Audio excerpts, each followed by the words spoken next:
ब्रह्मानन्दं परमसुखदं केवलं ज्ञानमूर्तिं द्वन्द्वातीतं गगनसदृशं तत्त्वमस्याधिलक्ष्यम् एकं नित्यं विमलमचलं सर्वधी साक्षिभूतम् भावातीतं त्रिगुणरहितं सद्गुरुं तं नमामि।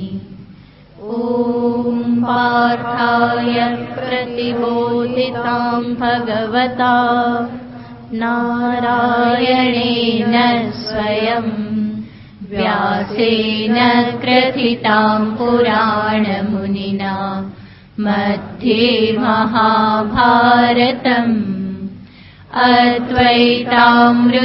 अद्वैतामृतवर्षिणीं भगवतीम् अष्टादशाध्यायिनीम् अम्ब त्वामनुसन्दधामि भगवद्गीते भवद्वेषिणीम् यं ब्रह्मा वरुणेन्द्ररुद्रमरुतः स्तुन्वन्ति दिव्यैस्तवैः वेदैः साङ्गपदक्रमोपनिषदैः गायन्ति यं सामगाः ध्यानावस्थिततद्गतेन मनसा पश्यन्ति यं योगिनः यस्यान्तं न विदुःसुरासुरगणा देवाय तस्मै नमः। यस्यान्तं न विदुःसुरासुरगणा देवाय तस्मै नमः। 12वां श्लोक।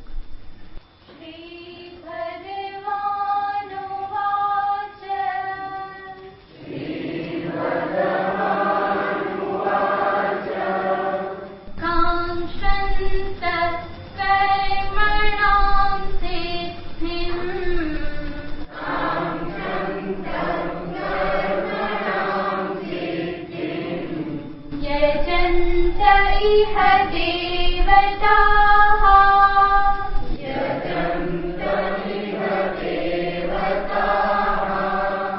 क्षिप्रं हि मानुषे लोके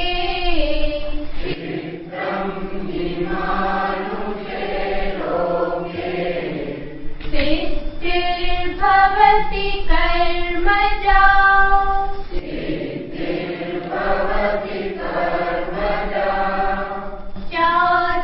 चातुर्वर्ण्यं मया सृष्टम्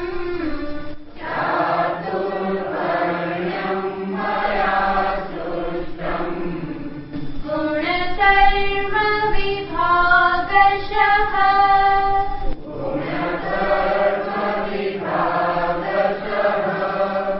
तस्य कर्तारमपि माम्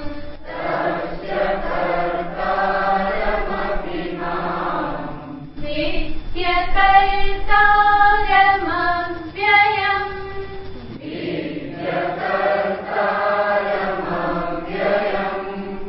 न मां कर्माणि लिम्पन्ति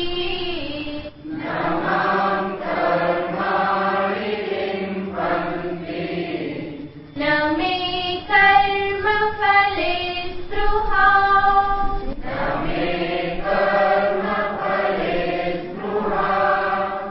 इति मां योऽभिजानाति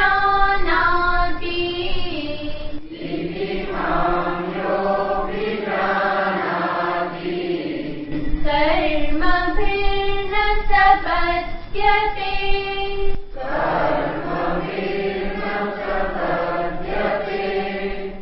एवं ज्ञात्वा कृतं कर्म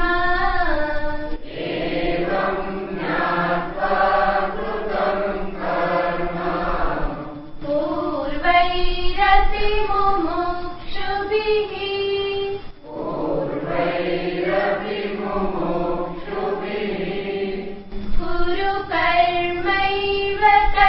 तस्मात्त्वम्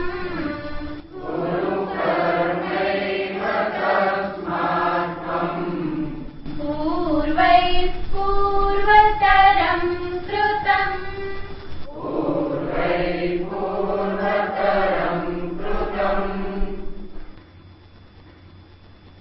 અધ્યાત્મ પથના જિજ્ઞાસુ માટે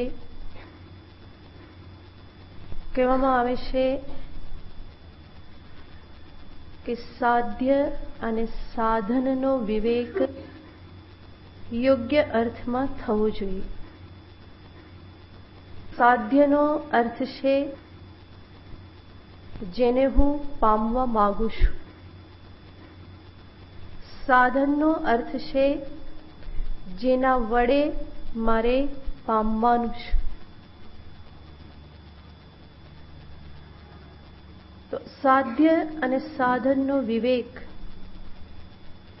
જિજ્ઞાસુના જીવનમાં બહુ જ મહત્વનું સ્થાન ધરાવે છે. એનો અર્થ છે કે એને આ બે બાબતો સ્પષ્ટ હોવી જોઈએ.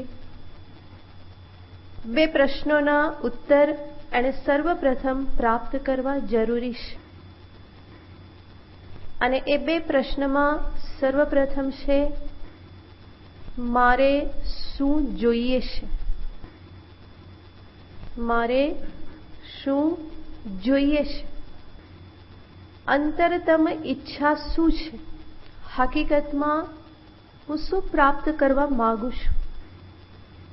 ઈચ્છાઓ તો ઘણી બધી ઉત્પન્ન થાય છે, પણ એ સર્વ ઈચ્છાની પાછળ મૂળભૂત ઈચ્છા કઈ રહેલી છે.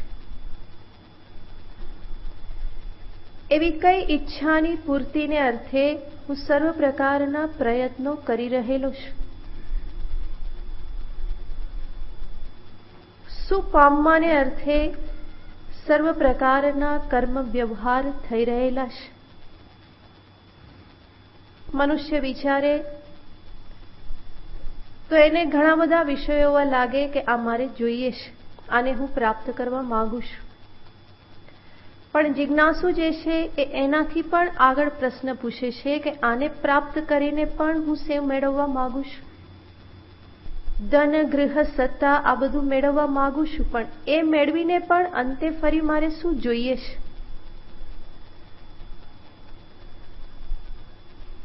તો પોતાના જીવનનું, વ્યવહારોનું અવલોકન કરી પોતાની જ અંતરતમ ઈચ્છાને જાણવી જરૂરી છે. અને કદાચ હું જાતે જાતે ન જાણી શકું તો ત્યારે કોઈ મહાપુરુષનો સાથ લઈ એની સામે જિજ્ઞાસા વ્યક્ત કરી અને સર્વપ્રથમ આ પ્રશ્નનો ઉત્તર મેળવવો જોઈએ કે મારે શું જોઈએ છે. અને સ્વાભાવિક છે કે એક વખત મારે શું જોઈએ છે એ નિશ્ચિત થઈ જાય તો તરત જ બીજો પ્રશ્ન આવે કે મને જે જોઈએ છે એને હું કેવી રીતે પ્રાપ્ત કરી શકું. એને મેળવવા માટેનો માર્ગ શું, એના માટેનું સાધન શું. અને એ પ્રશ્નના ઉત્તરમાં સંભવ છે કે મને બે ચાર સાધનો પ્રાપ્ત થાય કે આના વડે મેળવવાનું છે, આના વડે મેળવવાનું છે. તો ત્યાં પણ ફરી આગળ વધી અને મારે ત્રીજું કાર્ય કરવાનું રહેશે, પ્રાથમિકતા નિશ્ચય. સાધનોમાં અત્યારે મારે કોને અપનાવવાનું છે. જેવી રીતે કહેવામાં આવે કર્મ એક સાધન છે, ઉપાસના એક સાધન છે, યોગ એક સાધન છે. તો આ બધા સાધનો છે, પણ આ બધા સાધનોમાં અત્યારે મારે મારા જીવનમાં કોને સ્થાન આપવાનું એ નિશ્ચય પણ બહુ મહત્વનો બની રહેશે. જેમ વ્યાવહારિક કોઈ યાત્રા કરવાની હોય, ભૂમિ ઉપર જવાનું હોય, રોડ પર જવાનું હોય તો એને અનુરૂપ સાધન જોઈએ. જલમાર્ગ હોય તો એને અનુરૂપ સાધન જોઈએ. આકાશ માર્ગે જવાતું હોય તો એને અનુરૂપ સાધન જોઈએ. અને કયા પછી કયા સાધનનો ઉપયોગ કરવાનો છે એ મારે જાણવું રહ્યું. પહેલા રસ્તા દ્વારા જવાનું હોય તો ગાડી જોઈએ, બસ જોઈએ, સ્કૂટર જોઈએ. અને પછી જલમાર્ગ હોય તો એને અનુરૂપ હોડી, બોટ વગેરે જોઈએ. ત્યાં હું જો ગરબડ કરી નાખું, રસ્તા ઉપર હોડી લઈને જવા પ્રયત્ન કરું તો થઈ ના શકે. અને જલમાર્ગ હોય ત્યાં હું સ્કૂટર લઈને જાઉં તો સંભવ બનવાનું નથી. તો સાધનોમાં કયો ક્રમ આપવો એ પણ સાધકે પોતાએ વિવેક કરવાનો રહેશે. જરૂર આ વિવેક મને શાસ્ત્ર શીખવાડે છે, આચાર્યો દ્વારા મને ઉપદેશ આપવામાં આવે છે. એ બધું સાંભળી વિવેક કરી અને મારે નિશ્ચય કરવાનો રહેશે. તો અનેક સાધનો છે, એમાંથી મારે નિશ્ચય કરવાનો રહેશે કે અત્યારે આ સ્થિતિમાં મારા માટે કયું સાધન યોગ્ય છે. જિજ્ઞાસુને માટે સાધન નિશ્ચય એના અંતઃકરણની સ્થિતિ ઉપર આધાર રાખે છે. કેવા પ્રકારનું મન છે, કેવા પ્રકારની સ્થિતિ છે, એના આધારે એને કહેવામાં આવે કે તું ઈશ્વર પ્રીત્યર્થે કર્મ કર. બીજી વ્યક્તિને કહેવામાં આવે કે તું જપ કર. ત્રીજી વ્યક્તિને કહેવામાં આવે તું ધ્યાન કર. શા માટે? કારણ કે ત્રણેયના અંતઃકરણની અવસ્થાઓ ભિન્ન ભિન્ન છે. અને એક જ વ્યક્તિ કાળે કરીને ભિન્ન ભિન્ન અવસ્થાઓ પ્રાપ્ત કરી શકે. આજે અંતઃકરણની એક સ્થિતિ છે ત્યારે અમુક પ્રકારનું સાધન જરૂરી છે. એના અનુષ્ઠાનથી મને લાભ થયો અને હું આગળ વધ્યો. અંતઃકરણની એક અલગ સ્થિતિ પ્રાપ્ત થઈ તો ત્યારે બીજું સાધન અપનાવવાનું હોય. તો આ રીતની સ્થિતિ હોવાના કારણે જ અધ્યાત્મ યાત્રામાં આ સોપાન ક્રમનો નિશ્ચય થવો અતિ આવશ્યક છે. તો અત્યારે વર્તમાન ક્ષણમાં, વર્તમાન જીવનમાં હું પોતે જ્યાં ઉભેલો છું ત્યાંથી જ મારે સાધન નિશ્ચય કરવાનો રહેશે કે આ સ્થિતિમાં કયા સાધનને હું પ્રાધાન્ય આપું તો હું વધારે ઝડપથી આગળ વધી શકું. જરૂર સાધક પોતાના જીવનમાં કેટલાક કર્મો પણ કરતો હોય, જપ ધ્યાનાદિ પણ કરતો હોય, શાસ્ત્ર સ્વાધ્યાય પણ કરતો હોય, પોતાના કર્તવ્યનું પાલન પણ કરતો હોય.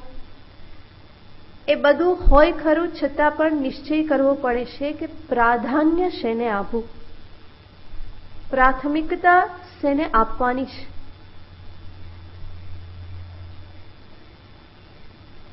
અને આ બધા નિશ્ચયો જો થાય, યોગ્ય દિશામાં નિશ્ચય કરવામાં આવે, યથાર્થ નિશ્ચય કરવામાં આવે તો યાત્રા બહુ સરળ બની રહેશે. મોટે ભાગે આ નિશ્ચયો જીવનમાં સ્પષ્ટ રૂપે થતા નથી હોતા અને એટલા માટે સાધકો અહીં તહીં ભટકતા રહેતા હોય છે. થોડા દિવસ એને થાય કે આ કરી નાખું, ફરી થાય કે આ કરી નાખું, ફરી થાય કે આ કરી નાખું, ફરી ઘૂમી ફેરીને ફરી પાછો પેલા હતો ત્યાં આવીને ઊભો રહે, હવે ફરી પાછું આ કરી નાખું. અને આ પ્રમાણે ચક્કર કાઢવામાં એની પ્રગતિ થઈ શકતી નથી. જેવી પ્રગતિ થવી જોઈએ એવી પ્રગતિ થતી નથી. એટલા માટે જ જ્ઞાન માર્ગને વિચાર માર્ગ કહેવામાં આવે છે કે જ્યાં વિચાર કરવો પડે છે, સતત વિવેક કરવો પડે છે. પોતાના એક એક દિવસને, એક એક વ્યવહારને એવી રીતે સમજી વિચારીને કરવાના રહે કે જેથી કરીને બધું જ મને લક્ષ્ય પ્રત્યે અભિમુખ કરનારું બની રહે. દિવસે દિવસે હું આગળ વધતો જાઉં, મારો પ્રત્યેક વ્યવહાર જે છે એ મને ધ્યેયની અભિમુખ કરે. એટલે જ કહેવામાં આવે છે કે અધ્યાત્મ જીવન કે અધ્યાત્મ સાધના એક સમગ્રતાની સાધના છે. 24 કલાકની સાધના છે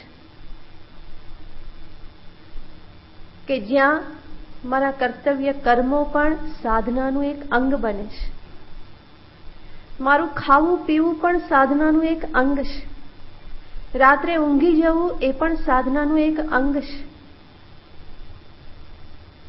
તો સમગ્ર જીવન જે છે એ સાધનામય જીવન છે.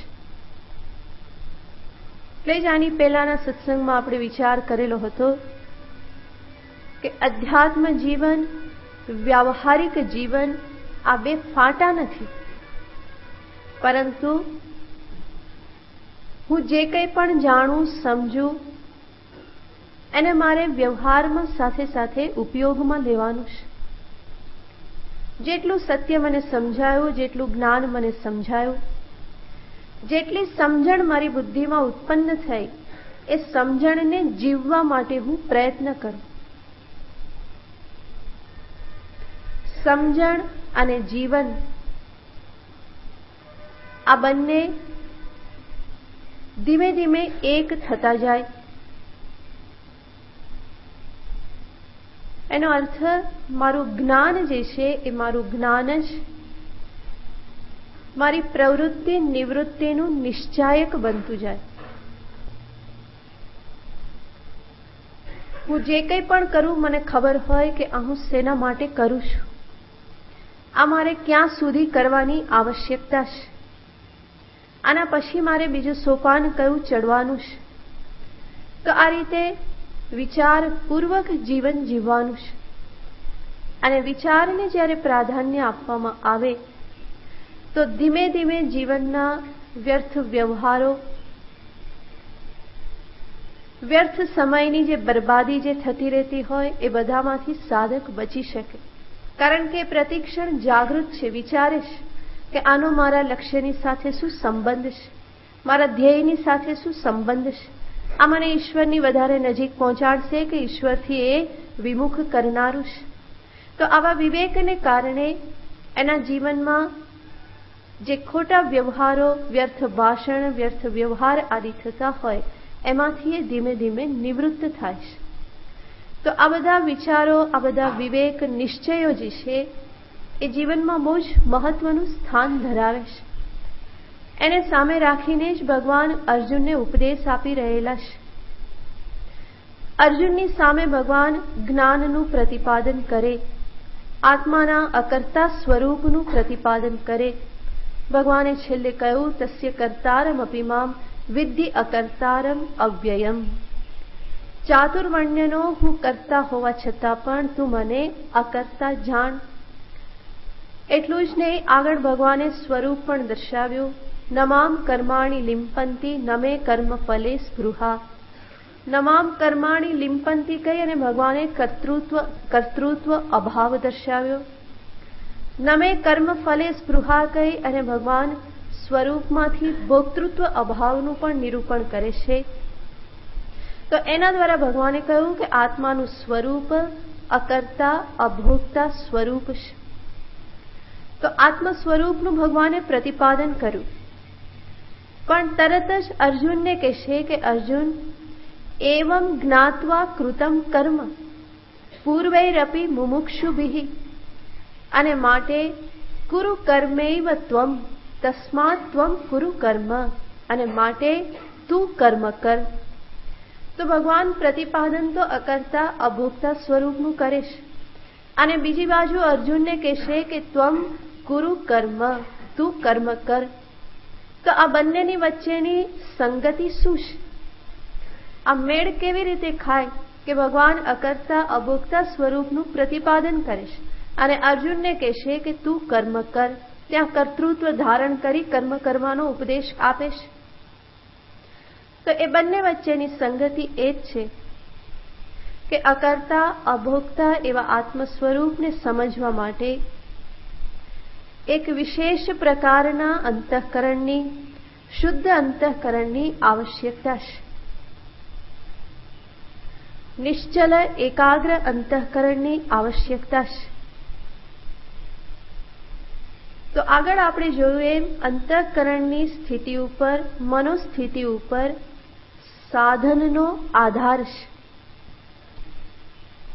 અને એક પછી એક સાધન જીવનમાં સ્વીકાર કરવાના હોય, પ્રાધાન્ય આપવાનું હોય. જરૂર અંતે તો અજ્ઞાન નિવૃત્તિ જ્ઞાન દ્વારા જ છે અને જ્ઞાનથી જ મોક્ષ છે. આ વેદાંત સિદ્ધાંતમાં કોઈ પરિવર્તન ક્યારેય પણ સંભવ નથી. આ અકાટ્ય સિદ્ધાંત છે. જ્ઞાનાદેવ મોક્ષ કૈવલ્યમ. કારણ કે બંધન અજ્ઞાનના કારણે છે અને અજ્ઞાનની નિવૃત્તિ જ્ઞાન વગર સંભવ નથી. તો આ તો અંતિમ સિદ્ધાંત છે. પણ એનો અર્થ એવો નથી કે એટલા માટે હું બધું છોડી અને જ્ઞાનમાં લાગી જાઉં. કારણ કે જે જ્ઞાન ઉપનિષદ કે શાસ્ત્ર મને પ્રદાન કરે છે એ જ્ઞાનનું અંતઃકરણમાં અવતરણ થવા માટે, એ જ્ઞાનનું ત્યાં પ્રગટીકરણ થવા માટે એક વિશેષ ભૂમિકા તૈયાર થયેલી હોવી જોઈએ. અને એ ભૂમિકા તૈયાર થઈ હોય એને જ શાસ્ત્રમાં અધિકારીત્વ કહેવામાં આવે છે. તો વિશેષ પ્રકારનું અધિકારીત્વ, અને અધિકારીત્વ એ મનના આધારે જ છે. માટે મનોસ્થિતિ કે અંતઃકરણની સ્થિતિ કહેવામાં આવે છે. તો શુદ્ધ અંતઃકરણ અને એકાગ્ર નિશ્ચલ અંતઃકરણ એ જરૂરી છે. તો શુદ્ધ અંતઃકરણની પ્રાપ્તિ કર્મયોગ દ્વારા, ઈશ્વરાર્પણ ભાવનાથી કરવામાં આવતા કર્મો દ્વારા એ પ્રાપ્ત થાય છે. અને આગળ જતા પછી સાધક શ્રવણ મનન નિધિધ્યાસન આ જ્ઞાન સાધનને ધીમે ધીમે પ્રાધાન્ય આપી અને લક્ષ્યને સિદ્ધ કરે છે. તો આ સોપાન ક્રમ છે. અંતઃકરણની શુદ્ધિને અર્થે કર્મયોગ, અંતઃકરણની નિશ્ચલતાને અર્થે ઉપાસના, ભક્તિ, જપ આદિ, અને અંતિમ અંતઃકરણમાં રહેલ અવિદ્યાની નિવૃત્તિને અર્થે શ્રવણ મનન નિધિધ્યાસન. આ બધા સાધન ક્રમ છે. અહીંયા આગળ કહેવામાં આવ્યું એ પ્રમાણે જરૂર કર્મ કરનારો સાધક, કર્મયોગી સાધક જીવનમાં જપ પણ કરતો હોય, શાસ્ત્ર શ્રવણ પણ કરતો હોય, કે પછી શાસ્ત્ર શ્રવણ મનન નિધિધ્યાસનની સ્થિતિએ પહોંચેલો સાધક એ પણ ગુરુ સેવા આદિ કરતો હોય કે જપ આદિ કરતો હોય, એમાં કોઈ વિરોધ નથી. પણ જોવાનું છે કે કયા સાધનનું પ્રાધાન્ય છે, તેના ઉપર જોર આપવું અત્યારે જરૂરી છે. તો આ નિશ્ચય, આ વિવેક આવશ્યક છે. અને ભગવાન એના આધારે જ અર્જુનને ઉપદેશ આપી રહેલા છે કે અર્જુન, અંતે તો અકર્તા અભોક્તા એવી આત્મ સ્વરૂપમાં સ્થિતિ એ જ જીવનનું લક્ષ્ય છે. પરંતુ એ લક્ષ્યને પ્રાપ્ત કરવાને અર્થે અત્યારે સાધન શું છે? કુરુ કર્મ. તસ્માત્ ત્વમ કુરુ કર્મ. માટે તું કર્મ કર. તો આ જ્ઞાન જે ઉપદેશ આપવામાં આવે છે આત્મ સ્વરૂપનો અને સાધનનો ઉપદેશ, એની સંગતિ આ પ્રમાણે બેસાડવાની રહેશે કે સાધનનો ઉપદેશ કઈ સ્થિતિમાં કોને ધ્યાનમાં રાખીને કરવામાં આવેલો છે. તો ભગવાન કર્મનો ઉપદેશ આપે છે. અર્જુનને કહેશે કે અર્જુન તું કર્મ કર. જેવી રીતે ભાગવત આદિ આપણે વાંચીએ તો એમાં વારંવાર વચ્ચે વચ્ચે ભગવાનની ભક્તિનું નિરૂપણ હોય. એવી રીતે ભગવદ્ ગીતામાં ભગવાન કૃષ્ણચંદ્ર વારંવાર વચ્ચે વચ્ચે કહેતા જાય છે, નિયતમ કર્મ કુરુ, ત્વમ કર્મ કુરુ, યુદ્ધસ્વ વિગત જ્વર, તસ્માત યુદ્ધાય કૃત નિશ્ચય. તો ભગવાન વારંવાર આ પ્રમાણે કહેશે. કારણ કે એક અધિકારીને સામે રાખી અને ભગવાન ઉપદેશ આપી રહેલા છે. તો અહીંયા પણ કર્મનો ઉપદેશ ભગવાને અર્જુનને આપ્યો કે તસ્માત ત્વમ કુરુ કર્મ એવ. ભગવાન એવકાર લગાડી દેશ. કર્મ એવ ત્વમ કુરુ. અને કેવી રીતે કરે? પૂર્વે પૂર્વતરમ કૃતમ. જે રીતે તારા પૂર્વજોએ વડીલોએ કર્મ કરેલા છે એ પ્રમાણે. તો આ શ્લોકના વિશે આપણે વિચાર કરેલો. જ્યારે ભગવાને અર્જુનને કહ્યું કે અર્જુન, જે રીતે પૂર્વજોએ કર્મ કરેલા છે એવી રીતે તું પણ કર્મ કર, તો સ્વાભાવિક જ અર્જુન ભગવાનને ભગવાન ભાષ્યકાર અહીંયા સંગતિ આપતા કહેશે કે અર્જુન એવું કે પ્રભુ, તમારા વચન માત્રથી જ હું કર્મમાં પ્રવૃત્ત થઈ જઈશ. એમાં વચ્ચે પૂર્વજોને લાવવાની ક્યાં જરૂર છે કે તારા પૂર્વજોએ કરેલા છે ને તારા પૂર્વજોએ જેમ કર્યા એ પ્રમાણે તું કર. આવું બધું કહેવાની ક્યાં જરૂર છે? માત્ર તમે કહ્યું તમારા વચન માત્રથી હું પ્રવૃત્ત થઈ જઈશ, આને વચ્ચે લાવવાની જરૂર નથી. તો એનો ઉત્તર આપતા ભગવાન આગળનો શ્લોક એને દર્શાવે છે. 16મો શ્લોક. કિમ કર્મ કિમ કર્મેતિ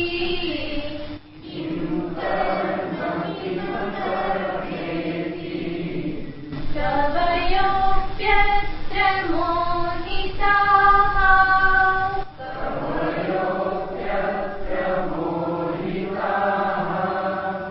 તત્તે કર્મ પ્રવક્ષ્યામિ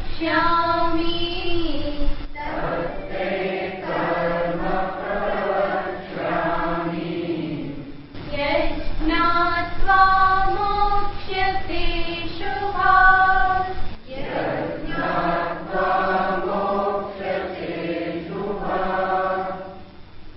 ભગવાન કહેશે કે અર્જુન, કર્મમાં પ્રવૃત્ત થવા માટે માત્ર મારા પ્રત્યેની શ્રદ્ધા કે ભક્તિ પર્યાપ્ત નથી, પરંતુ કર્મમાં પ્રવૃત્ત થવા માટે સર્વપ્રથમ કર્મ માટેની સમજદારી આવશ્યક છે. શું કરવું જોઈએ, શું ના કરવું જોઈએ, જે કરવું જોઈએ એ પણ કેવી રીતે કરવું જોઈએ, કર્મ કરતી વખતે ઉદ્દેશ્ય કેવા પ્રકારનો રાખવો જોઈએ, ફળ પ્રત્યે કેવા પ્રકારનો અભિગમ રાખવો જોઈએ, આ બધું જાણવું જરૂરી છે. અને માટે માત્ર કહેવામાં આવે કે કર્મ કર અને કોઈ કર્મમાં લાગી જાય તો એટલા માત્રથી કર્મ એને સહાયક થતું નથી. કારણ કે કર્મનો સ્વાભાવિક જ સ્વભાવ છે બંધન કરવું. કર્મણા બધ્યતે જંતુઃ. તો આ કર્મનો સ્વભાવ છે કે જે કરનારને બંધનમાં નાખે છે, એને બાંધે છે. પરંતુ જિજ્ઞાસુ પાસે, સાધક પાસે શાસ્ત્ર દ્વારા કંઈક એવી પ્રક્રિયા એને પ્રાપ્ત થયેલી છે કે જેના પરિણામે બંધનકારી કર્મને પણ એ મુક્તિ માટે સહાયક બનાવી દેશે. ઈશ્વરાર્પિતમ નેચ્છયા કૃતમ ચિત્ત શોધકમ મુક્તિ સાધકમ. ઈશ્વરાર્પિતમ, ઈશ્વર અર્પણ ભાવનાથી થયેલું કર્મ, ન ઈચ્છયા કૃતમ. ન ઈચ્છયા એનો અર્થ ફળ માટેની જીદ સામે રાખીને અથવા તો પોતાના રાગદ્વેષથી પ્રવૃત્ત થઈને કરવામાં નથી આવ્યું, પરંતુ ઈશ્વરાર્પણ ભાવનાથી, કર્મયોગ ભાવનાથી કરવામાં આવ્યું. તો એ કર્મ કેવું છે? ચિત્ત શોધકમ મુક્તિદાયકમ. એ ચિત્તની શુદ્ધિ કરનાર છે અને મુક્તિદાયકમ, મુક્તિ માટે સહાયક સાધન છે. પણ આવી સમજદારી સાથે કર્મ કરવામાં ન આવે તો એના માટે જ રમણ મહર્ષિજી કહી ગયા, કૃતિ મહોદધૌ પતન કારણમ ફલમ શાશ્વતમ ગતિ નિરોધકમ. કર્મ કેવું છે? તો કે ગતિ નિરોધકમ, મોક્ષ માટેની ગતિને અવરુદ્ધ કરી નાખે છે. ફલમ અશાશ્વતમ, જેનું ફળ હંમેશા અનિત્ય છે. સંસાર પતન માટેનું કારણ છે. પણ કર્મનો આવો સ્વભાવ હોવા છતાં પણ જિજ્ઞાસુ શાસ્ત્રએ આપેલી એવી કોઈક સમજદારીથી એ કર્મ કરે છે કે જેના પરિણામે સંસાર પતનમાં નાખનારું, મોક્ષને અવરુદ્ધ કરનારું કર્મ અંતે મોક્ષ માટે સહાયક સાધન બની રહેશે. તો કર્મ સ્વયં એક સાધન છે અને હંમેશા સાધનનો ઉપયોગ એક વિશેષ પ્રકારે ચોક્કસ પ્રક્રિયાથી જ કરવાનો હોય. તો સાધન છે. સાધક એનો ઉપયોગ કેવી રીતે કરે એના આધારે એનું ફળ પ્રાપ્ત થતું હોય છે. જે વિષ જે છે એ મૃત્યુ માટેનું કારણ બને છે, પણ ક્યારેક એ વિષનું એકાદો અંશ એ રોગ નિવૃત્તિ માટેનું પણ કારણ બને છે. તો વિષ છે, પણ એને કઈ રીતે કેટલી માત્રામાં લોશો એના ઉપર એનું ફળ કાં તો જીવન અને કાં તો મૃત્યુ એ પ્રમાણે પ્રાપ્ત થાય છે. એવી રીતે કર્મ જે છે, કર્મ સ્વયં એક સાધન છે. એને કેવી રીતે ઉપયોગમાં લો છો એના આધારે એ કાં તો સંસારનું સાધન બને અને નહીં તો મોક્ષ માટેનું સાધન બને છે. તો ભગવાન અહીંયા અર્જુનને એ જ સમજાવવા પ્રયત્ન કરી રહેલા છે. ભગવાન કહે છે કે અર્જુન, માત્ર હું કહું અને તું શ્રદ્ધાથી પ્રેરિત થઈ જઈશ એટલા માત્રથી કર્મ તારા માટે ઉન્નતિકારક બનવાનું નથી, પરંતુ કર્મના સંદર્ભમાં વિવેક કરવો પડે છે. સમજવું પડે છે કે શું કરવું જોઈએ, શું ના કરવું જોઈએ,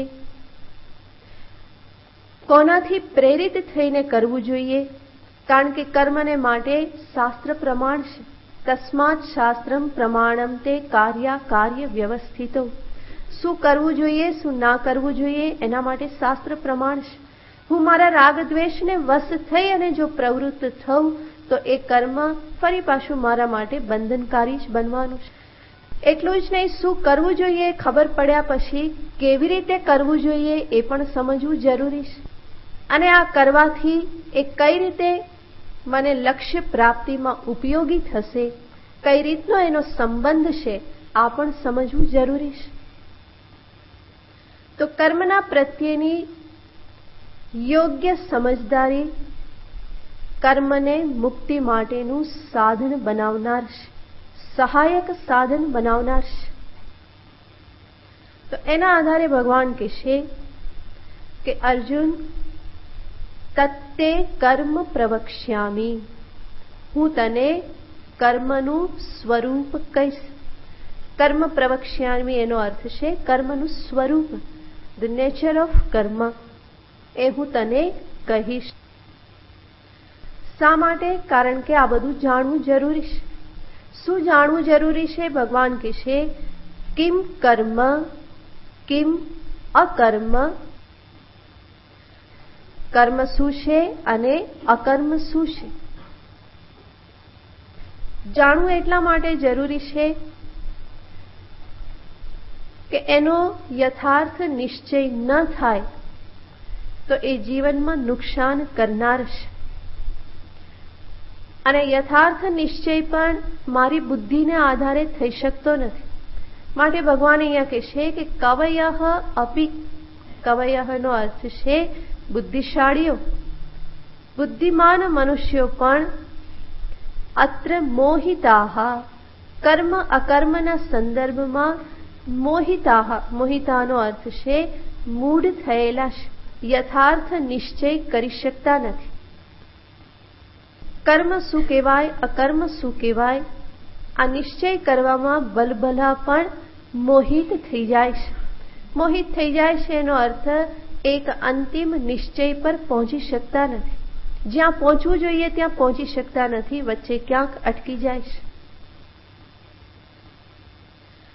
અને આવું એટલા માટે થાય છે, ભગવાન જે કર્મ અને અકર્મ શબ્દ અહીંયા વાપરે છે એ બધા શબ્દો મનુષ્ય જ્યારે સાંભળે, સાધક જ્યારે સાંભળે તો એનો અર્થ એ કેવી રીતે કરે છે.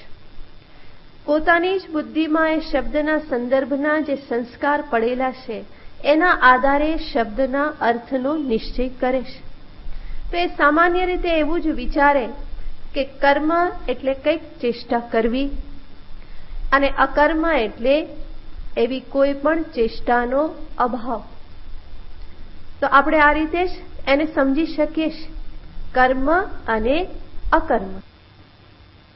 કર્મ એટલે કોઈક શારીરિક કે પછી માનસિક ચેષ્ટાઓ અને અકર્મ એટલે એનો અભાવ, ચેષ્ટા ભાવ. અથવા તો એવું સમજવામાં આવે કે કર્મ એટલે કે જે શાસ્ત્ર વિહિત છે, જેને કરવાનું શાસ્ત્ર વિધાન કરે છે, એને કહેવાય કર્મ. અને અકર્મ એટલે જેને શાસ્ત્ર મનાઈ કરે છે, આ નહીં કરવાનું, તે શાસ્ત્ર વિહિત નથી. અથવા તો એવો અર્થ કાઢવામાં આવે કે કર્મ એટલે શાસ્ત્ર વિહિત એ અનુષ્ઠાન કરતા રહેવું, શાસ્ત્ર જે કંઈ પણ કહેશે એને કરતા રહેવું એ કર્મ છે. અને સર્વ કર્મનો ત્યાગ, સંન્યાસ એટલે શું છે? અકર્મ. તો આવા બધા અર્થો કાઢવામાં આવે, પણ યથાર્થ અર્થ શું છે? કર્મ એટલે શું? અકર્મ એટલે શું?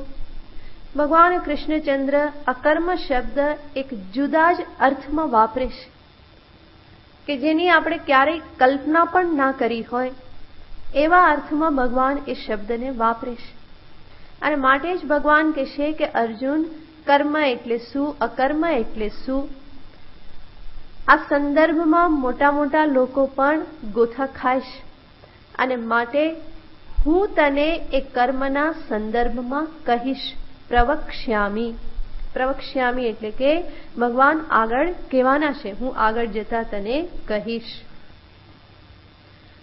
અને હું જે તને કર્મના સંદર્ભમાં કહીશ, કર્મ કે અકર્મના સંદર્ભમાં ભગવાન કહેશે યજ જ્ઞાત્વા અશુભાત મોક્ષ્યસે. એ એવા પ્રકારનું હું જ્ઞાન આપીશ કે જેને જાણીને અશુભથી મોક્ષ થઈ જાય. આ શબ્દ આપણે પહેલા પણ જોયેલો છે, અશુભાત મોક્ષ્યસે. અશુભનો અર્થ શું છે? કે જે સંસાર છે, પરાધીનતા છે, અનાત્મા ઉપરની પરાધીનતા જે છે એ જ અશુભ છે. અને આત્મ સ્વરૂપ, આત્મસ્થિતિ શુભ છે. તો અશુભાત મોક્ષ્યસે નો અર્થ છે સંસાર બંધનથી તું મુક્ત થઈ જઈશ. ભગવાને અહીંયા પ્રતિજ્ઞા કરી કે હું તને કર્મના સંદર્ભમાં, કર્મના સ્વરૂપના સંદર્ભમાં કહીશ. જ્યારે ભગવાન આ પ્રમાણેની પ્રતિજ્ઞા કરે તો સ્વાભાવિક જ અર્જુનને ફરી થાય, જેમ કહ્યું એમ આ બધા શબ્દોના એક અર્થ આપણી બુદ્ધિમાં બેઠેલા જ છે અને એને અનુરૂપ આપણે અર્થ સમજી લઈએ છીએ. તો જ્યારે ભગવાન અર્જુનને કહે કે અર્જુન, કિમ કર્મ કિમ અકર્મ, આ બધું જાણવામાં તો મોટા મોટા પણ એમાં અટકી ગયેલા છે. તો સ્વાભાવિક જ ત્યારે અર્જુનને થતું હશે કે એમાં વળી શું મોટી વાત છે? કર્મ એટલે કંઈક કરવું ને અકર્મ એટલે એ સર્વનો અભાવ. આમાં અટકવાની ક્યાં વાત છે? મોટી વસ્તુ શું છે? કારણ કે કર્મ અને અકર્મના સંદર્ભના આ એક પ્રકારના સંસ્કારો બુદ્ધિમાં રહેલા છે. તો એ શબ્દ સાંભળીને સ્વાભાવિક જ એ પ્રકારનો અર્થ જ મારી બુદ્ધિ ગ્રહણ કરવાની છે. અર્જુન પણ એ પ્રમાણે જ અર્થ ગ્રહણ કરે. અને એટલા માટે અર્જુન કે આ બધું કહેવામાં અટવાવાની ક્યાં જરૂર છે? આ તો બહુ સરળ છે. તો ભગવાન ભાષ્યકાર કહેશે કે અર્જુન એવું કે એમાં વિશેષ શું કહેવાનું? કર્મ અને અકર્મ હું જાણું જ છું, એમાં વધારે શું જાણવાનું હોય? તો ભગવાન એને કહેશે કે અર્જુન એવું નથી. હકીકતમાં તું જાણતો નથી. તું જે જાણે છે એ તારી પોતાની માન્યતાઓ છે. મોટે ભાગે આવું થતું જ હોય છે. મનુષ્ય પોતાની માન્યતાઓને જ્ઞાન સમજી લેતો હોય છે. પોતાના પૂર્વગ્રહોને, ખ્યાલોને એ પોતે જ્ઞાન સમજી લે છે. પણ માન્યતા શબ્દ જ દર્શાવે છે કે આ શું છે? માની લીધેલું છે. માની લીધેલું છે એનો અર્થ એની પાછળ કોઈ વિશેષ વિચાર વિવેક રહેલા નથી. મારા કેટલાક અનુભવોને આધારે મને કેટલાક કાર્યકારણ સંબંધ દેખાયા અને એના આધારે હું એક માન્યતા પ્રાપ્ત કરી લઉં છું, માની લઉં છું. તો માન્યતા ક્યારેય પણ પરીક્ષા પૂર્વક બંધાતી નથી. પરીક્ષા એટલે કે વિવેક, વિચાર, પરીક્ષણ, પરિતઃ ઈક્ષણમ. ચારે બાજુનો વિચાર કરી અને માન્યતા ક્યારેય પણ બંધાતી નથી. પરીક્ષા પૂર્વક જે થાય એને નિશ્ચય કહેવામાં આવે, કે જેની પાછળ વિચાર છે, જ્યાં લોજિક રહેલું છે. માન્યતાની પાછળ કોઈ લોજિક હોતું નથી. તો મોટે ભાગે મનુષ્ય પોતાની માન્યતાઓને જ જ્ઞાનમાં ખપાવી દેતો હોય છે. માન્યતાના આધારે વિચારતો હોય છે કે હું તો ઘણું બધું જાણું છું. હકીકતમાં એ જાણતો નથી, માત્ર માનેલું માત્ર છે. એ માને માત્ર છે, એ જાણતો નથી.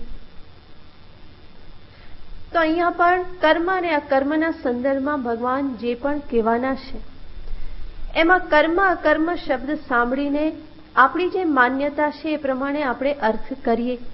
કર્મ એટલે કંઈક કરતા રહેવું, અકર્મ એટલે કાં તો શાંત થઈને બેસી જવું, સર્વ ચેષ્ટાઓનો અભાવ, કાં તો પછી સંન્યાસ, અથવા તો અકર્મ એટલે કે ન કરવાનું જે કર્મ છે એને અકર્મ કહેવામાં આવે. આવા કેટલાક અર્થો આપણી બુદ્ધિમાં બેઠેલા છે. પણ ભગવાન જે અકર્મ કે કર્મની વાત કરવાના છે એક આખી અલગ જ દિશા છે, અલગ જ પ્રકારે, અલગ જ અભિગમથી, અલગ દ્રષ્ટિકોણથી ભગવાન એની વાત કરવાના છે. અને માટે ભગવાન અર્જુનને કહેશે કે અર્જુન, આ બધા શબ્દો તું માને છે એટલા સરળ નથી. કર્મ કે અકર્મ આ બધા શબ્દનો પ્રયોગ તું માને છે એટલા સરળ અર્થમાં હું નથી કરી રહેલો, પરંતુ એની પાછળ ગંભીર અર્થ છે, અપારિભાષિક શબ્દ છે, શાસ્ત્રના પોતાના વિશેષ શબ્દો છે. અને એટલા માટે એના રહસ્યને, એના તાત્પર્યને સમજવું બહુ જ જરૂરી છે. તો ભગવાન આગળના શ્લોકમાં અર્જુનને કહેશે કે અર્જુન, આ બધું તો જાણવા યોગ્ય છે, બોધવ્યમ. એનો બોધ, એની સમજણ પ્રાપ્ત કરવી જરૂરી છે. આગળના શ્લોકમાં કર્મણો હ્યપી બોધવ્યમ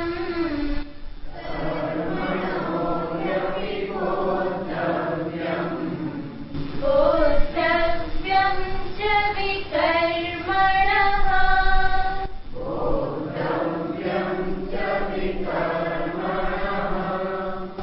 અકર્મણશ્ચ બોધવ્યમ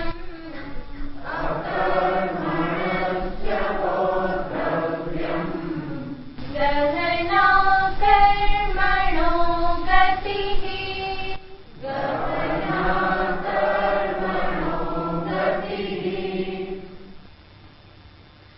કર્મણઃ હિ અપી બોધવ્યમ.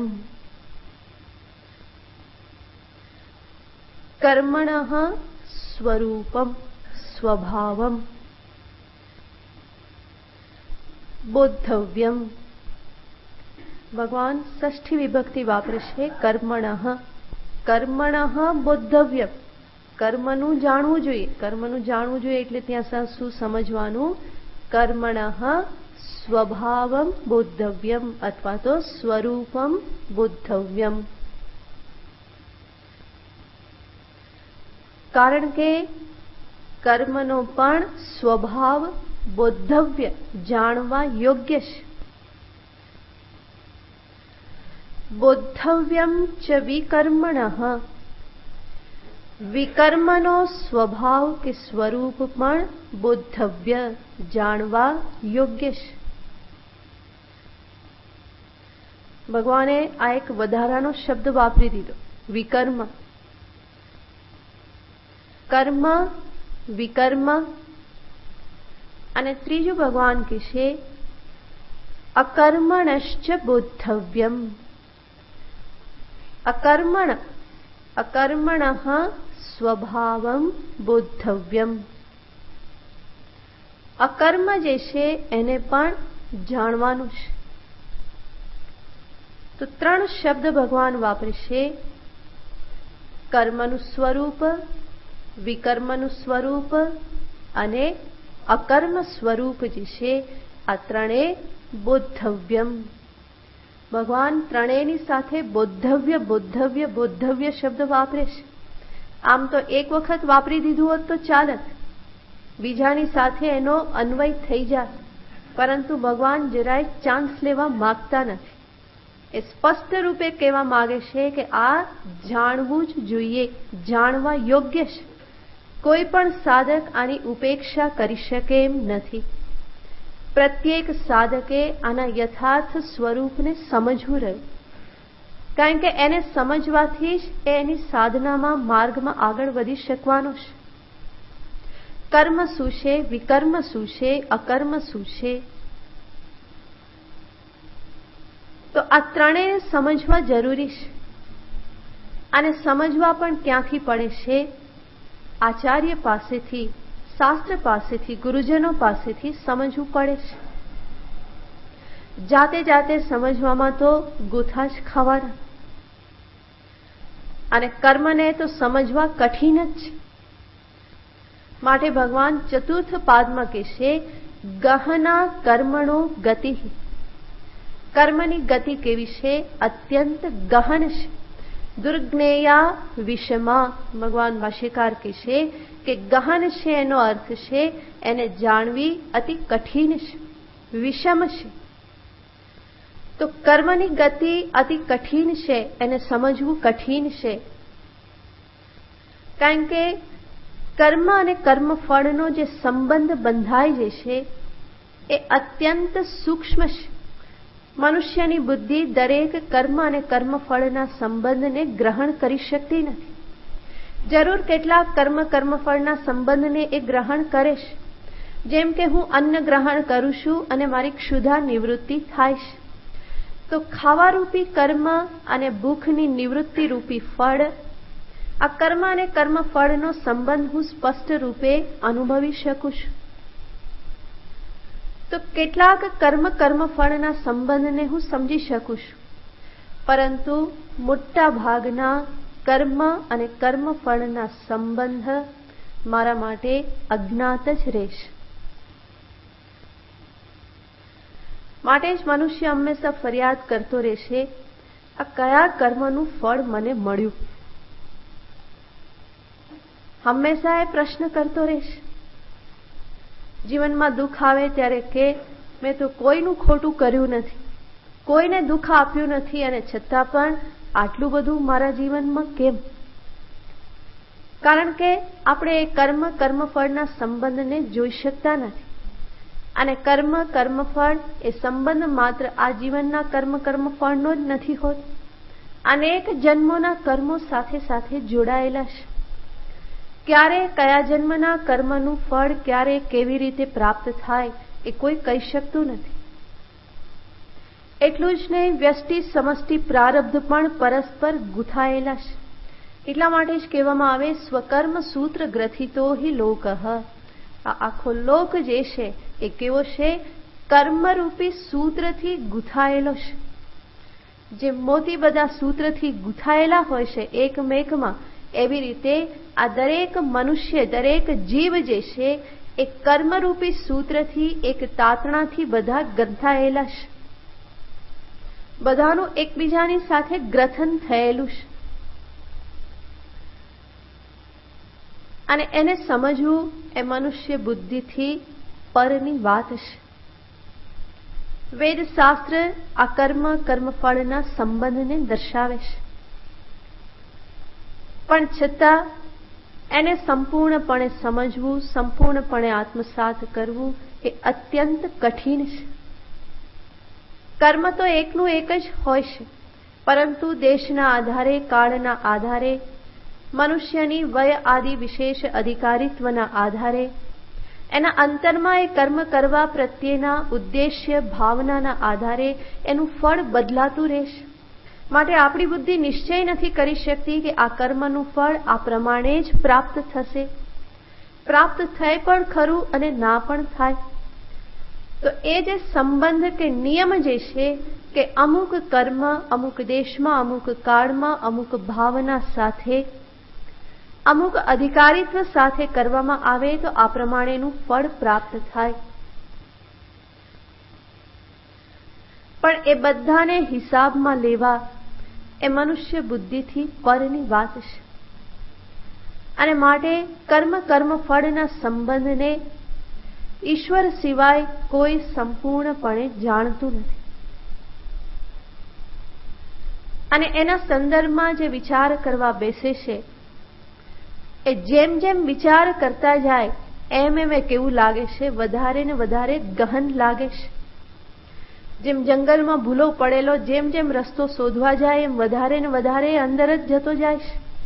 એવી રીતે કર્મ ફળની સ્થિતિ એવા પ્રકારની જ છે. માટે ભગવાન અહીંયા કહે છે કે ગહના કર્મણો ગતિ, કર્મની જે ગતિ જે છે એ અત્યંત ગહન છે. છતાં પણ જેટલે અંશે મારી બુદ્ધિમાં એ કર્મને સમજવાનું સામર્થ્ય આપવામાં આવેલું છે એટલે અંશે એ કર્મને મારે સમજવા જોઈએ. અને એને સામે રાખીને જ ભગવાન કહેશે કર્મણઃ સ્વરૂપમ બોદ્ધવ્યમ. કર્મનું સ્વરૂપ, વિકર્મનું સ્વરૂપ અને અકર્મ સ્વરૂપ આ સર્વ જાણવા યોગ્ય છે.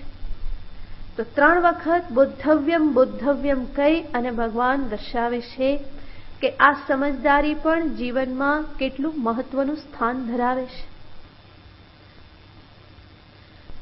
કારણ કે અંતે તો મનુષ્ય કર્મથી જ બંધાયેલો છે અને હજુ પણ એ જો કર્મના સ્વરૂપને નહીં સમજે તો આગળ જતા એ વધારે ને વધારે બંધનમાં આવવાનો જ છે.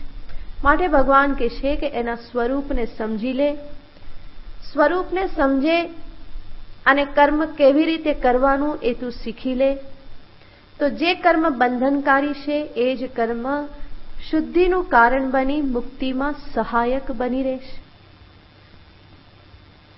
એટલે જ ગયે વખતે આપણે જોયેલું હતું કે આ કર્મ એટલે શું છે તો કે જે કર્મ બંધનમાં નાખે છે એ જ કર્મનો ઉપયોગ કરી અને મારે આગળ વધવાનું છે. કાંટાથી જ કાંટો કાઢવાનો છે. તો આ કર્મ યોગ કે કર્મ પ્રત્યેની આજે સમજદારી જે છે જેના પરિણામે એક એવી કુશળતા હું પ્રાપ્ત કરું છું કે જેથી કર્મનું બંધન સામર્થ્ય જે છે એ ક્ષીણ થઈ જાય છે અને એમાં મુક્તિ સાધનત્વ આવી જાય છે. અને આને જ ભગવાને કહ્યું છે યોગ કર્મસુ કૌશલમ. કર્મમાં કુશળતા એટલે કોઈ બાહ્ય કુશળતા નથી. બાહ્ય કુશળતા તો ઘણા બધામાં હોય છે. ખિસ્સું કાપનારો કેટલો કુશળ કહેવાય, કેવું સહજતાથી કાપીને જતો રહેશે, ખબર પણ ના પડે. મારું જ પહેલેલું વસ્ત્ર કપાઈ જાય ને અંદરથી પૈસા નીકળી જાય, પાકીટ જતું રહે, કઈ ખબર પડતી નથી. તો એ કેટલો બધો કુશળ કહેવાય. તો એને આપણે યોગી કહીશું કે એને યોગ કહીશું? કહેવાય નહીં. તો યોગ કે યોગમાં કર્મમાં કુશળતા કે જે યોગ કહેવાય છે એ કુશળતા એ કોઈ બાહ્ય કુશળતા નથી, પરંતુ કર્મ કુશળતા એનો અર્થ છે શાસ્ત્રની દ્રષ્ટિએ કે એવી કુશળતાથી, એવી સમજદારીથી, એવા યથાર્થ અભિગમથી હું કર્મ કરું કે જેના પરિણામે કર્મનો સ્વભાવ બાંધવાનો હોવા છતાં પણ કર્મ એ સ્વભાવ છોડી અને કેવું થઈ જાય છે, મુક્તિનું સાધન બની રહેશે. તો આ સ્થિતિ કેવી છે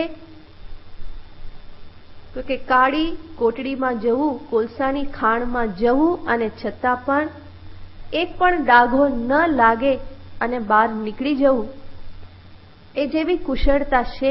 કારણ કે ત્યાં જવું એટલે કાળા ડાઘા લાગવા એ સ્વાભાવિક જ છે. અને સ્વાભાવિક હોવા છતાં પણ એમાંથી એ જો બચીને બહાર આવે તો એને આપણે કુશળ કહીએ. એવી રીતે કર્મનો સ્વભાવ જ છે બંધન કરવું. એ સ્વાભાવિક છે, પણ એ સ્વભાવ હોવા છતાં પણ સાધક એવી કુશળતાથી, એવા યોગ્ય અભિગમથી ઈશ્વરને સામે રાખી અને કર્મ કરે છે કે જેના પરિણામે એ કર્મનું ફળ એને બાંધતું નથી, બલકે એને મુક્તિ માટે સહાયક બને છે, એના અંતઃકરણને યોગ્ય બનાવે છે. જ્ઞાન માટે જેવું અંતઃકરણ જોઈએ એવું અંતઃકરણ આપવા માટે એ સહાયભૂત બની રહેશે. તો આવી કર્મ પ્રત્યેની સમજદારી અને એવી જ વિકર્મ પ્રત્યેની સમજદારી. વિકર્મનો અર્થ ભાષ્યકાર કરે છે વિપરીત કર્મ, અને વિપરીત કર્મનો અર્થ છે નિષિદ્ધ કર્મ, જે ન કરવું જોઈએ.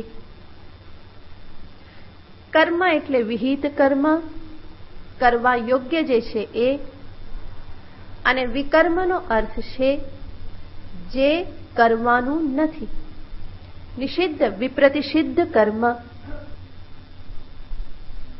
તો એને પણ જાણવું જરૂરી છે. વિપ્રતિષિદ્ધ કર્મને જાણવાના છે. શા માટે? જાણીને હું એનો ત્યાગ કરું. જાણું કે આ કરવાનું નથી. હું ન જાણું તો સંભવ છે કે ન કરવાનું હું કરી નાખું, પણ જાણું તો પછી એનો હું ત્યાગ કરું. કર્મ વિહિત કર્મનો અર્થ છે જાણીને એનું અનુષ્ઠાન કરવું, સ્વીકાર કરવું. અને વિકર્મનું જ્ઞાન એટલા માટે જરૂરી છે કે જાણીને હું એનો ત્યાગ કરું. જેમ ભગવાન 16મા અધ્યાયમાં દૈવી સંપત્તિ પણ દર્શાવે છે અને આસુરી સંપત્તિ પણ દર્શાવે છે. તો આસુરી સંપત્તિનું ભગવાન નિરૂપણ શા માટે કરે છે? એને જાણી અને એનો હું ત્યાગ કરું, એનાથી બચીને રહું. અને દૈવી સંપત્તિ એટલા માટે છે કે જાણીને હું એનું ઉપાર્જન કરું, સદ્ગુણોને ધારણ કરું, દુર્ગુણોને જાણીને એનાથી હું બચું કે એને દૂર કરવા માટે પ્રયત્ન કરું. એવી રીતે કર્મને જાણી અને હું એનો સ્વીકાર કરું, વિકર્મને જાણી અને એનો હું ત્યાગ કરું. તો કર્મને પણ જાણવું જરૂરી છે. વિકર્મણશ્ચ બોદ્ધવ્યમ. તો કર્મ અને વિકર્મ, જે કરવાનું છે એ અને નથી કરવાનું એ બંને જાણવાનું છે. આના ઉપરાંત ભગવાન શબ્દ વાપરે છે અકર્મણશ્ચ બોદ્ધવ્યમ. અકર્મ સ્વરૂપને પણ જાણવાનું છે. અત્યાર સુધી આપણે શું જાણતા હતા? તો કે કર્મ અકર્મ બે શબ્દ જાણતા હતા, અને કર્મનો અર્થ જે કરવું જોઈએ તે, અકર્મનો અર્થ શું કરીએ, કાં તો જે ન કરવું જોઈએ તે, અથવા તો કર્મનો અભાવ. પણ ભગવાને તો કર્મ અને વિકર્મ શબ્દ વાપરીને આ બંને કહી નાખ્યા, જે કરવું જોઈએ તે અને જે ન કરવું જોઈએ તે. અને પછી ભગવાન શબ્દ વાપરે છે અકર્મણશ્ચ બોદ્ધવ્યમ. તો એ અકર્મ એટલે શું એ જાણવું પણ જરૂરી છે. અને એ અકર્મ એટલે શું એ ભગવાન કૃષ્ણ જ બતાવી શકે. અકર્મ શબ્દ ભગવાન અહીંયા આત્મ સ્વરૂપને માટે વાપરે છે. અકર્મ સ્વરૂપને જાણવું જોઈએ. એ અકર્મ જે છે એ આત્માનું સ્વરૂપ છે. અકર્મને આપણે સ્વાભાવિક જ આવું જાણીએ છીએ, એક્શનલેસનેસ, બધા પ્રકારની પ્રવૃત્તિઓનો, ચેષ્ટાઓનો અભાવ. પણ આ જે અર્થ જે છે એ ડિક્શનરી મિનિંગ છે. અકર્મ તમે ડિક્શનરી ખોલીને જુઓ તો એમાં આવો અર્થ આપ્યો હોય કે અકર્મ એટલે શું? ચેષ્ટાભાવ, કર્માભાવ, અથવા તો ઇંગ્લિશમાં એક્શનલેસનેસ. તો અકર્મનો ત્યાં અર્થ એવો આપેલો હોય ડિક્શનરી મિનિંગ, અને આપણે ડિક્શનરી મિનિંગ જ જાણીએ છીએ. પરંતુ ભગવાન શ્રી કૃષ્ણની દ્રષ્ટિમાં અકર્મ એ આત્માનું સ્વરૂપ છે, જેને ભગવાન આગળ સ્પષ્ટ કરવાના જ છે. આ એક વિશેષ અર્થમાં આ શબ્દનો પ્રયોગ થયેલો છે. એટલા માટે જ શાસ્ત્રનો અભ્યાસ ક્યારેય ડિક્શનરી ખોલીને થતો નથી. હું સામે લઈને બેસું, એક એક શબ્દ જોતો જાઉં, તો એવી રીતે શાસ્ત્ર ભણાતું નથી. એટલા માટે જ કહેવામાં આવ્યું છે કે ગુરુ સકાશાત, ગુરુની પાસેથી, ગુરુના મુખેથી એનું શ્રવણ કરવાનું છે. તો ડિક્શનરીથી ગીતાના શ્લોકનો કે ઉપનિષદના મંત્રોનો અર્થ લગાવી શકાતો નથી. કારણ કે એના જે શબ્દો જે છે એક વિશેષ અર્થમાં પ્રયોજિત છે, અને એ કયો વિશેષ અર્થ એ એના જાણકાર પાસેથી જાણવું પડે છે. તો ભગવાન પણ અહીંયા જે અકર્મ શબ્દ વાપરે છે અને કહે છે કે અકર્મણશ્ચ બોદ્ધવ્યમ, તો એ અકર્મ એ આત્માનું સ્વરૂપ છે. ચેષ્ટા અભાવના અર્થમાં ભગવાન આ શબ્દ વાપરતા નથી. તો અકર્મણશ્ચ બોદ્ધવ્યમ, તો આ ત્રણ બાબતોને ભગવાન બોદ્ધવ્ય કહે છે, જાણવા યોગ્ય છે એવું કહે છે. વિકર્મના સંદર્ભમાં કોઈ વિશેષ શંકા નથી. વિકર્મનો અર્થ છે નિષિદ્ધ કર્મ, જે નથી કરવાના એ. ભગવાન વિશેષ રૂપે દર્શાવવા માંગે છે કર્મ અને અકર્મ. તો કર્મ શું, અકર્મ શું, એને ભગવાન આગળના શ્લોકમાં વિસ્તારથી દર્શાવે છે, જેને આપણે પછી જોઈશું. ઓમ પૂર્ણમદ પૂર્ણમિદં પૂર્ણાત પૂર્ણમુદચ્યતે પૂર્ણસ્ય પૂર્ણમાદાય પૂર્ણમેવાવશિષ્યતે.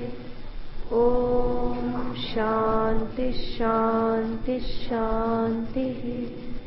હરિ ઓમ. શ્રી ગુરુભ્યો નમઃ.